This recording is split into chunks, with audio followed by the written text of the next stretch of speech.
Playing Maggie, she sits at the intersection of loyalty and denial.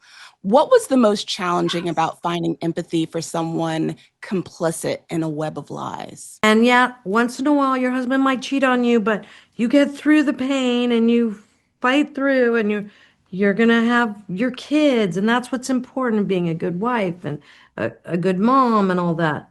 Um, and I think when all of these things start happening with Paul, she's so terrified that she is willing to use whatever privilege he has, whatever juice he has, to try to get her son, to a better situation. And then as she starts realizing these little lies about him and this manipulation and deception and infidelity and this next thing, and she starts waking up little by little to, you know, maybe being with somebody with this serious personality disorder. There's something different about this man to go and shoot your son and your wife in such cold blood. He was just constantly after everything, and then he made a decision that it was best to cut loose with his son and his wife.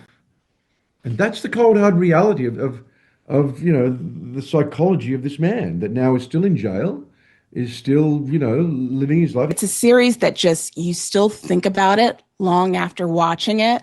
And I watched the documentary on Netflix, so I already knew the story going into this.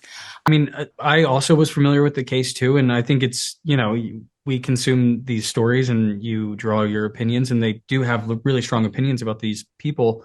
There's a real darkness that, surrounds this whole story. And I wasn't familiar with the case going in, so it was really a crash course in one of the most insane stories I've, ever heard.